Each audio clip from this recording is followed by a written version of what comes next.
Good morning, everybody. It's Lynn, the Leather Bag Lady. How are you all today? It is Wednesday today, and I should be with my client, but we got canceled again. We'll talk about that in a little bit. So today's bag is another bag from the, I guess kind of the dead pile, or I don't know what you want to call it, but this is a bag I have had for quite some time. It is a really kind of orangey brown leather. It is by Talbots.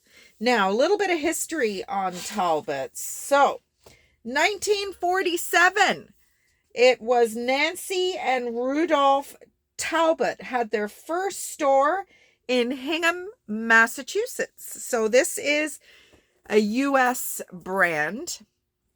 Now, this does have some darkening in some spots down here. So I'm kind of struggling a little bit with what to rate these bags. Now, I've shared with you before, none of my bags will ever be 10 out of 10. They are pre-loved bags. Even if it has a tag on it, somebody has actually previously bought it. So in my mind, it can't ever be a 10 out of 10. My 10 out of 10 is 9 out of 10. 8 out of 10 is, beautiful. A few little, scratches, a few little areas of, light wear.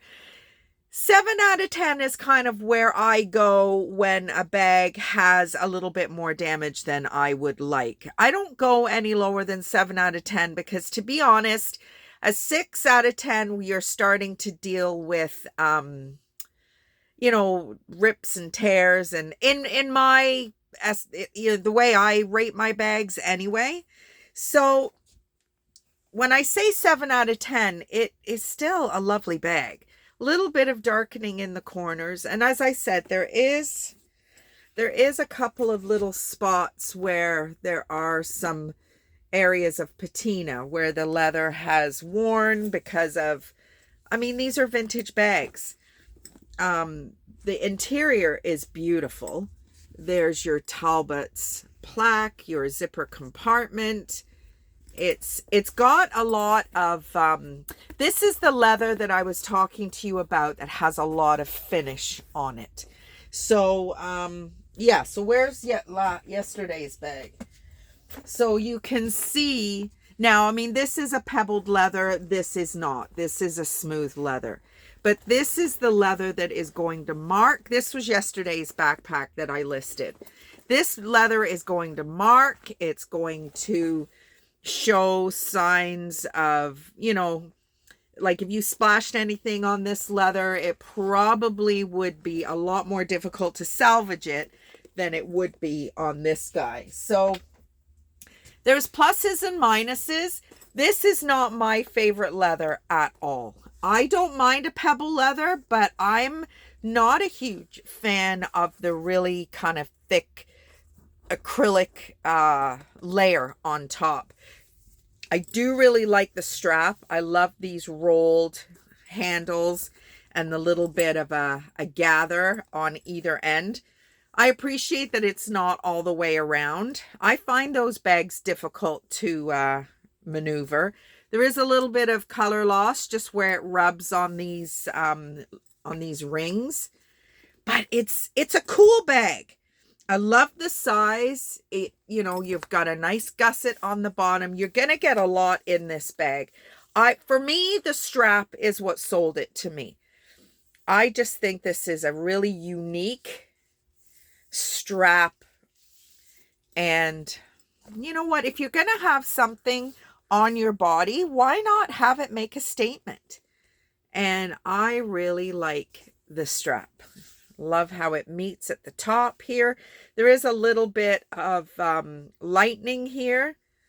So I've moisturized this bag, and any bag needs to be moisturized regularly. I will say that until the cows come home.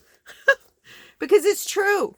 If you want your bag, if you spend a little bit of money, I don't consider my bags to be crazy expensive, but it's still, 60, 70, $80 in some cases.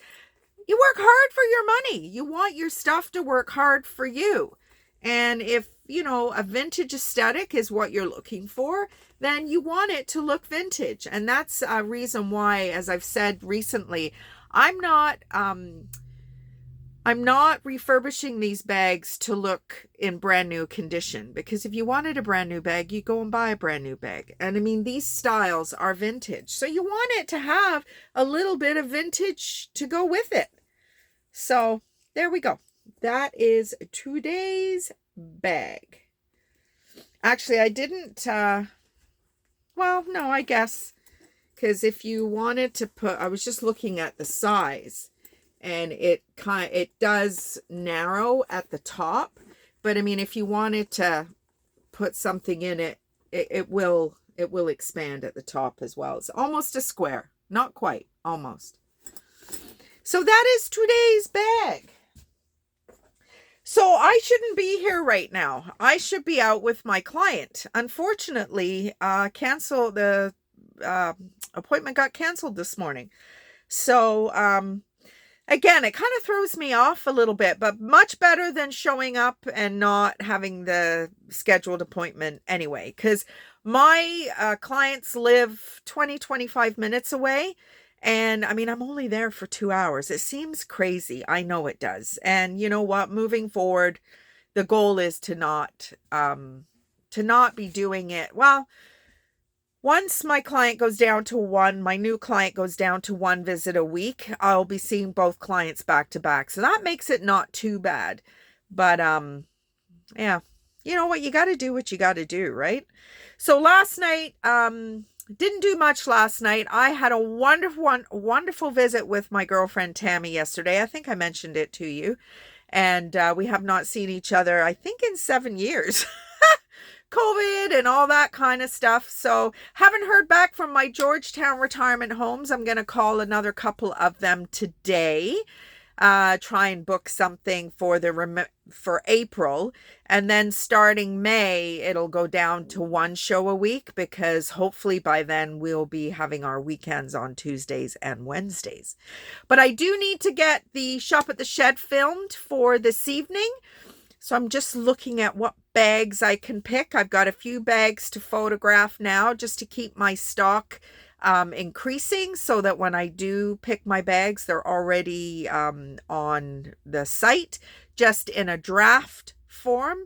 And then when it comes time to go live, I just hit active and they all come up, and away we go. So that is about it. It's a crummy day. It's raining, or misty raining. I mean, coming from yesterday where it was 18 degrees and I sat outside and I was getting really hot out there. So, leather bag lady weather report, we're all over the place again. That just seems to be the way it is this year.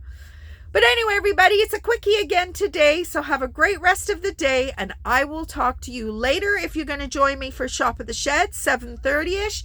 If not, tomorrow. Bye, everybody.